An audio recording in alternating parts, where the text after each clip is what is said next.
Olá, galera do oitavo ano, eu estou aqui para o nosso Minuto Revisão. Então, ao longo deste trimestre, nós trabalhamos com relação aos pronomes pessoais. Iniciamos pelo conteúdo, pronome pessoal do caso reto, e em seguida estudamos os pronomes pessoais do caso oblíquo. Com relação a este conteúdo, a dica que eu tenho para vocês é: faça a análise sintática de todo o período, de toda aquela oração. Não procure nas alternativas ou não vá logo classificando o tipo de pronome. Leia toda a oração primeiro para depois verificar. Pois, observe só, os pronomes pessoais do caso reto, eles exercem a função sintática de sujeito.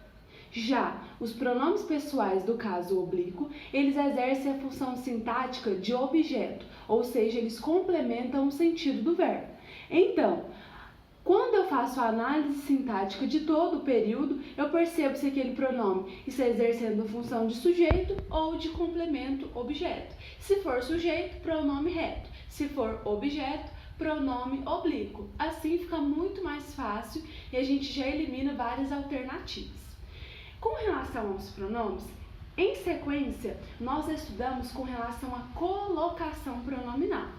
Percebemos que há 3 casos: ênclise, próclise e mesóclise. Na nossa avaliação, estudem com afinco a ênclise e a próclise.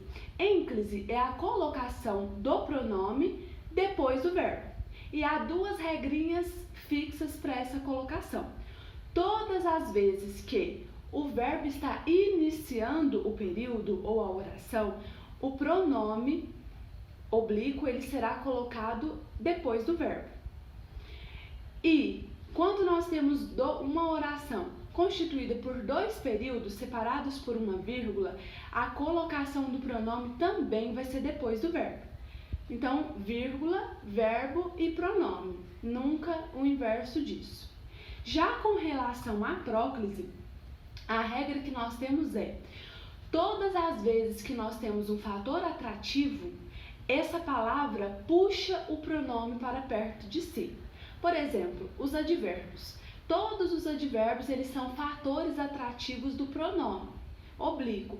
Então, quando eu tenho um advérbio, eu tenho que me atentar ao pronome oblíquo, porque ele não pode ficar depois do verbo, mas ele sempre será colocado entre esse fator atrativo e o verbo.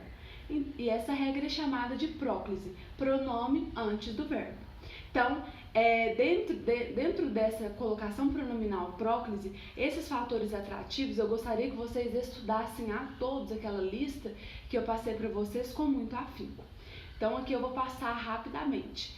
Os principais são os advérbios, as palavras negativas como não, nunca, advérbios de tempo, por exemplo, sempre, ou constantemente, frequentemente, também os pronomes relativos que, quem, qual.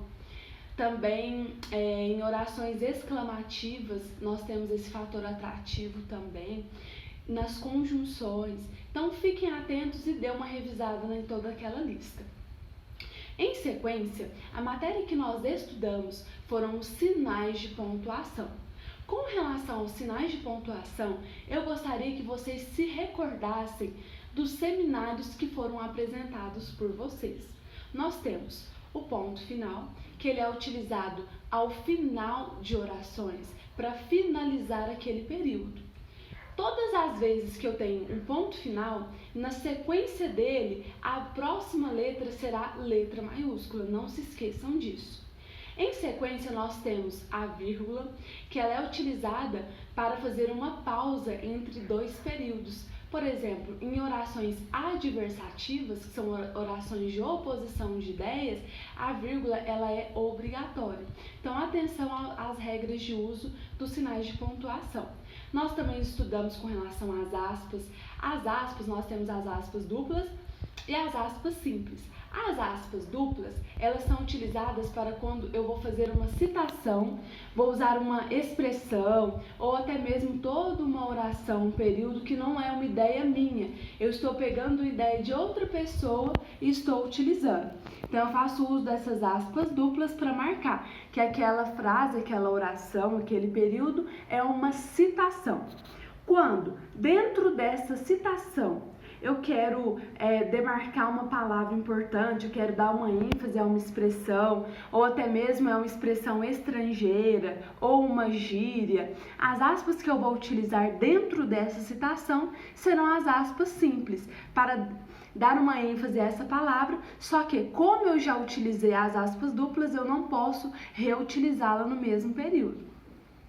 Já com relação ao ponto de exclamação, ele é utilizado para quando eu quero expressar um sentimento, uma emoção. Então, eu utilizo esse sinal para esse caso.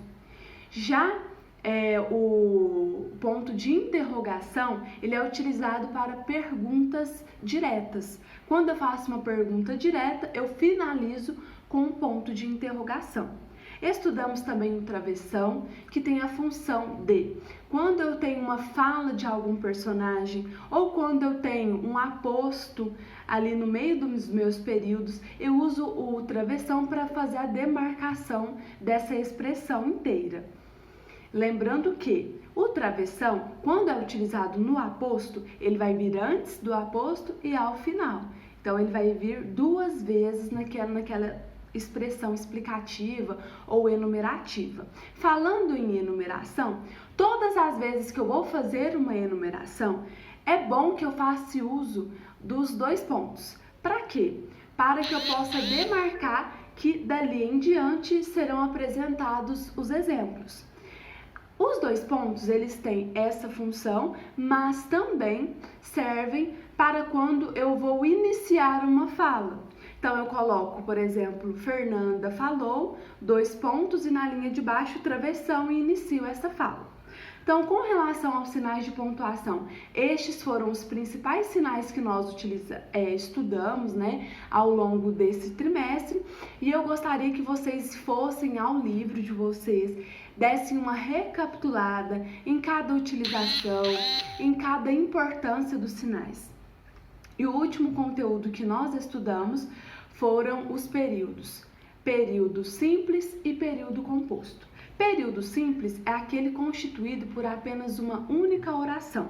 Se tem apenas uma oração, é porque nós temos apenas um verbo.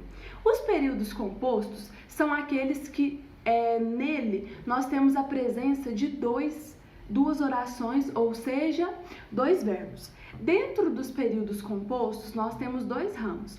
Período composto por subordinação e período composto por coordenação.